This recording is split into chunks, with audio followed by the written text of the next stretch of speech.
In this video, we're going to discuss cardinality. So the cardinality of a set is the number of elements contained within the set. It's denoted with this little lowercase n. So that is read the cardinality of set A. So again, it's just simply how many elements are in that set. So let's look at these. Given the universal set are the numbers 1 through 7, the whole numbers 1 through 7. A includes 1, 3, 5, 7. B includes 1, 2, 3, 4. And C includes 7. Find each of the following. So number 1, the cardinality of set A. So how many elements are in set A? So if you look, there's a 1, 3, 5, 7. So there are 4 elements. So the cardinality of A is 4. Number 2, the cardinality of set B. So how many elements are in set B? There are 4 elements in set B as well. Number 3, the cardinality of set C. You can see there's 1 element in set C, so that would be 1. Number 4, so now we're going to get into some of these combinations of things, intersections and unions and complements. So number 4, we want to know the cardinality of A union B. So if you remember from a previous video, the union means what's in either set. So anything that's in one of the sets or the other set will come to the combined set. So let's list out the elements of the union. So what's in set A? So I like to go through and list one set first. So everything in set A is 1, 3, 5, 7. And then anything that's in set B that I haven't already listed, I'm just going to add to the end of this list. So 1 I've already used, 2 is not used yet, 3 has already been written down, but 4 has not, so I'm going to write it down. So that is the set A union B. So it's the union of sets A and B. How many elements are in that? 6. So the cardinality of the union between A and B is 6. All right, we want to look at A intersect C. So let's look at that set. Now remember, the intersection is only what they have in common. So I want to know, what does set A and set C have in common? Well, set C is only 7. So A also has a 7. So that's what they have in common. If set A did not have a 7, then they would have nothing in common. So A intersect C is just going to be the set including the element 7. So that means the cardinality of that is 1. There's only 1 element in that set. All right, number 6. They want to know the cardinality of the complement of B. Remember, the complement just means what's not in B. When we have something that we're dealing with a complement, remember that you're looking at what's not in that set given the universal set. Okay, so the universal set, we're only looking at the numbers 1 through 7. So in set B, 1, 2, 3, and 4 are there. So I'm going to cross out those from the universal set. And I see that the only things that are left are 5, 6, and 7. So not B, the set not B, or the complement of set B, would be 5, 6, and 7. So that means there are 3 elements in that set. So the cardinality of the complement of B would be 3. Okay, so now we're going to look at number 7. We have the cardinality of the complement of B union A. So we already know the complement of B from the previous step. So here's the complement of B. And we want to put that together with set A. So I'll start with the complement of B just to go in order. It doesn't matter if you do that, but I like to do things in the same way every time so that I don't get confused. So complement of B, that's 5, 6, 7. Now union A, that means I'm just bringing everything together in one big set. A has the elements 1, 3, 5, well I've already included a 5, and 7, I've already included a 7. So there are the elements that are contained in this set.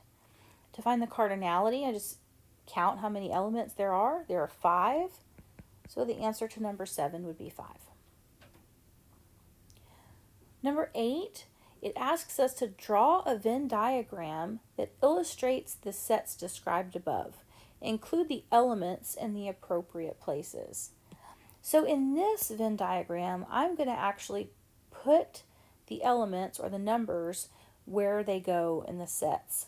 I'm going to have to write these down again so that I can refer to them. All right, so now that I have those written down, I'm going to scroll down and start putting these things in my Venn diagram. You'll see in the following examples that we're not going to actually put all the elements in the Venn diagrams. Usually when we make a Venn diagram, we want to put in the cardinality because that's going to tell us more information and help us answer application problems. But you can also put in the elements. You can put the elements in the Venn diagrams. And so that's what we're going to do here in this case. We're going to put the elements in the appropriate places. So the first thing I'm going to do is label all of my circles. So each circle represents a set. So we have set A, set B, and set C. And then the box, the rectangle that it's in, represents the universal set. So all the numbers 1 through 7 need to be somewhere in the box. The part that is contained in all the circles. So this part, this is where all 3 circles intersect. So if you notice, here's circle A. Everything that's in set A will have to lie within this red circle. Notice that all these parts are contained within the red circle. So you can see that you have this section. So there's one section. Here's another section. Here's another section. And here's another section. So you've got 4 sections within set A. All of them are overlapping with another set. So it's going to be important that you pay attention to what is in common between the sets. So let me go back and write A again. So usually what you want to do is you want to start in the middle and see what elements are in common with all of the sets. So if you look, none of the A, B, and C, there's not a single element that's contained in all of the sets. A and C have 7 in common, but there's not a 7 in set B. So you're going to actually leave this middle part blank.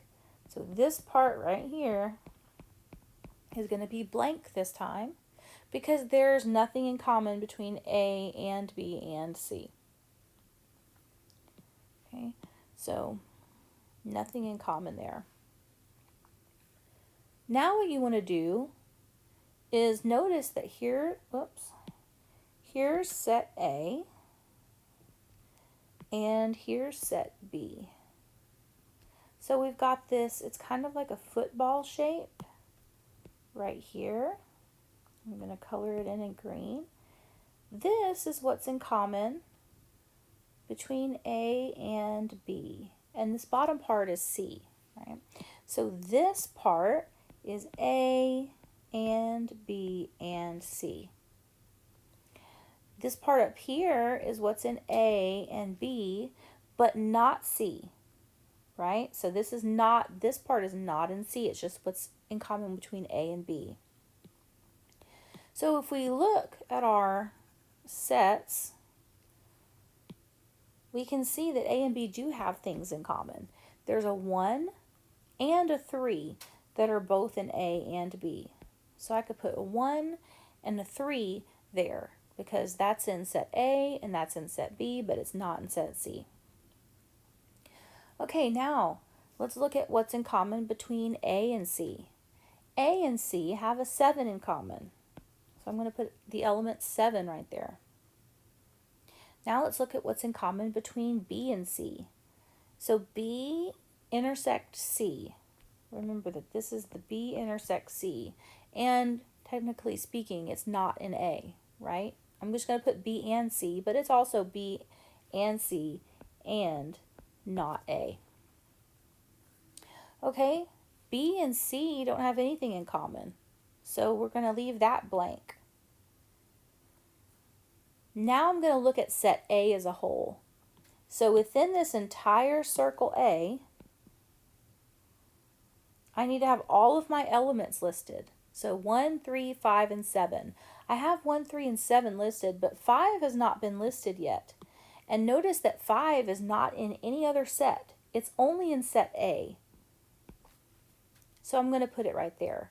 Whatever is in only A goes in the part of the circle that does not overlap with any other circle. All right, so there is set A. All of the elements now from set A have been listed.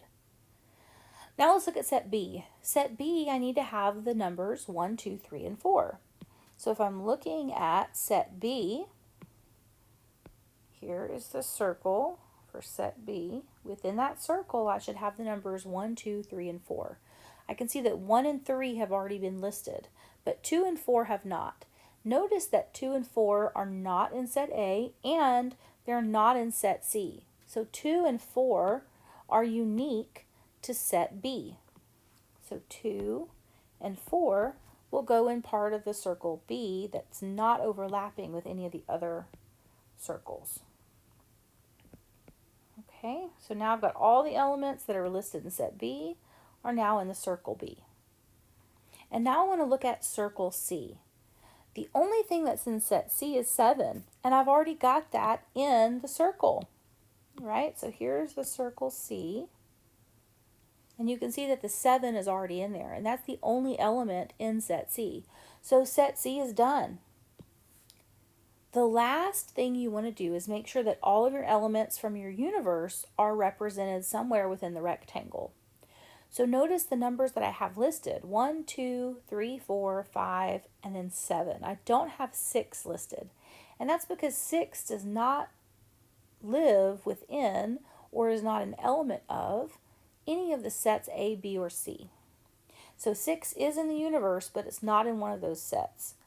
And so what I do with that is just put it in the rectangle somewhere that's outside of the circles.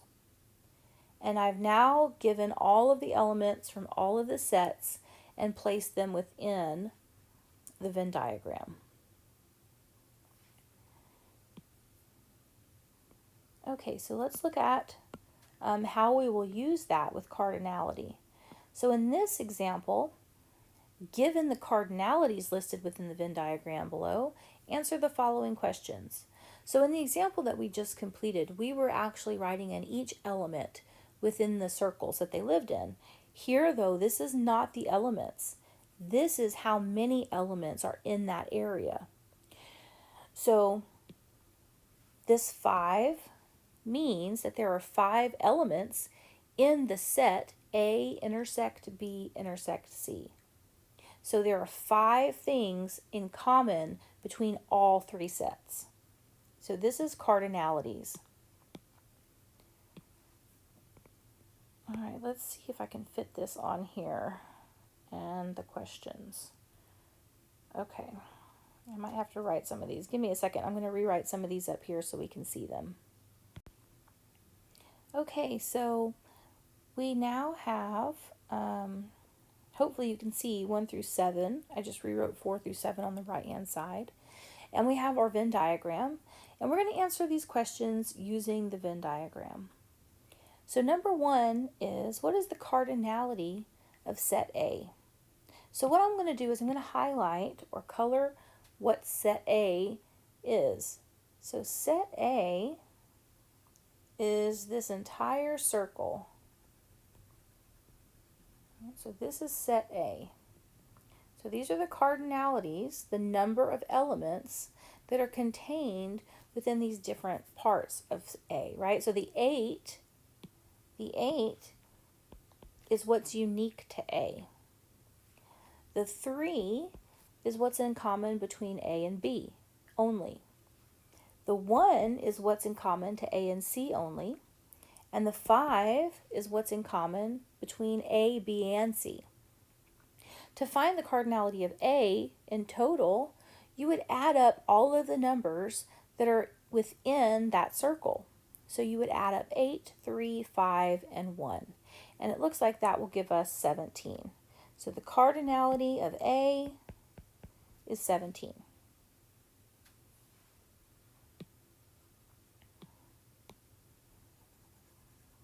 Okay, let's look at number 2. Number 2 is the cardinality of A union B. So A union B, union is everything that's in set A along with everything that's in set B. So A union B is everything in circle A, that's there, along with everything in circle B. So union, you bring everything. It makes a larger set because you're combining all the elements together within one set. So we would add up all the numbers, all the cardinalities within circle A and circle B. So circle A we already know is 17. So we already know that 8, 3, 5, and 1 add up to 17. And then we would add on top of that the 12 and the 2. So I think that would be 31.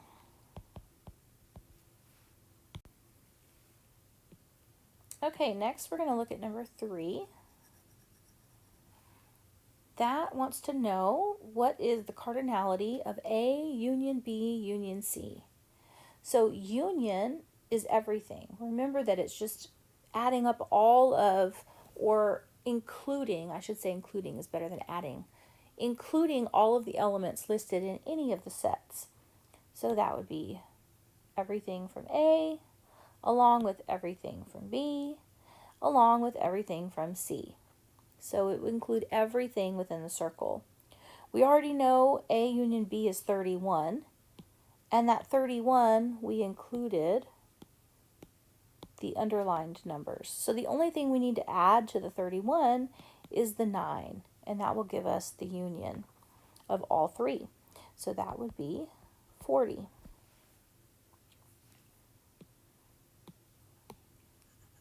Number 4, the cardinality of B intersect C. So remember that the intersection is what they have in common. So where do B and C intersect? Well, set B is everything in red, and set C is everything in blue. Hopefully you can see here that this section right here, it's like a football shape, is colored in both red and blue. So that lies within set B and set C. So this is B intersect C. So to get that cardinality, we would just add up those two numbers. So 5 plus 2 is 7. So the cardinality of B intersect C would be 7. Number 5, we want to know what is the cardinality of A intersect B intersect C. So what's in common with all three? If you remember, the intersection of all three sets is this little middle piece right here. So the cardinality, so this section is A intersect B intersect C. And since it's only that one piece, you would say that the cardinality is 5.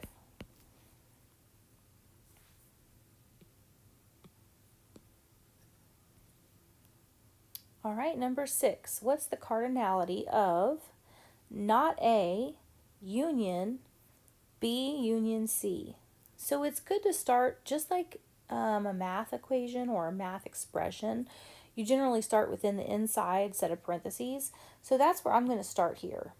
So I'm going to start with the B union C. So the B union C is anything within sets B or C. So that would be combining or adding them all up. So it would be all of this. That's all of set C, along with all of this. Okay, so this, what I just colored in this kind of red shade, is the B union C. Now I need to look at what is not in A along with B union C. So everything that is not in A. So would that include the 8? No, it would not. Would it include, do you see anything else it would include? It would include this 7 out here. It would include this 7. So what's not in A is everything that I'm coloring in blue, right? It's everything except that circle A. And so if it's colored at all, if it's shaded at all, it goes into our set. So it still includes the numbers 3, 5, and 1 because it's a union. It's all union. So we're including everything that's shaded at all. We only leave out the 8. So that's the only number we are not going to add in for our cardinality here. In this case, if we add up the 3, 5, 1, 12, 2, 9, and 7, we will get 39.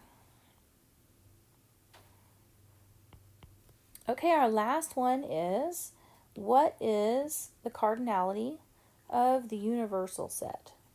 And so that just wants us to add up all of the numbers within the Venn diagram. So we just added everything up other than the 8 for number 6. So if we just add 8 to that 39, we would get 47.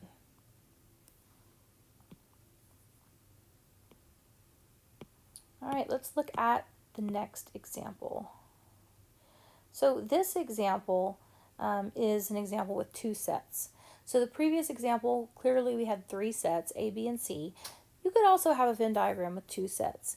Generally speaking, you're going to see Venn diagrams used with 2 or 3 sets. If it gets much more than that, it can get kind of complicated. So usually it's 2 or 3 sets within your Venn diagram. So again, these have the cardinalities listed in the Venn diagram, and you're going to use that to answer the questions finding the cardinalities listed here. So for number 1, we want to know the cardinality of set A. So if we look and see what is contained in set A, that would be 22 plus 13. So that would be 35.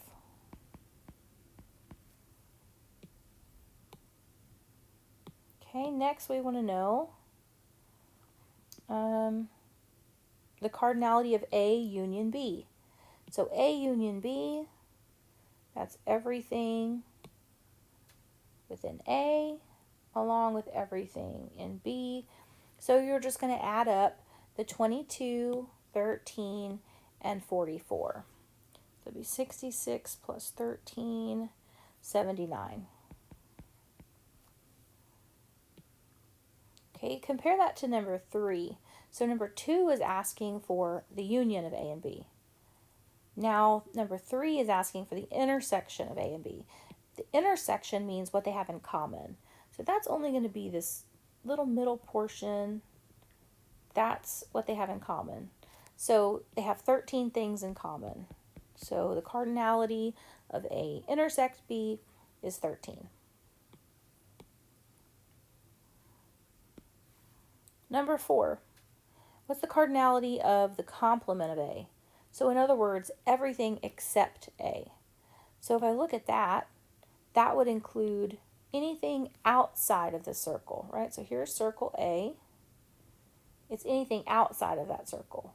Remember that that includes the rectangle as well. So a lot of times people forget that it's not just what's in B. So it's not just the 44. It's also the 5. So 44 and 5. So that would give us 49. Okay. Number 5, it asks us to find the cardinality of the complement of the union A and B. So the complement of the union. So again, start within the parentheses first. So within the parentheses, we want to know A union B. So A union B would include anything within either of the circles. Right? So that is the red part. A union B is red. Now what I want to look at is the complement of that. So what is not in that union? And hopefully you can see the only thing that's not in that union is 5. So the complement of the union between A and B contains 5 elements. Okay, last common question is to tell how many elements are in the universe. And so remember, for that, you simply add up all the numbers within the rectangle. So for that one, we would add up 22, 13, 44, and 5. And I believe we would get 84 for that.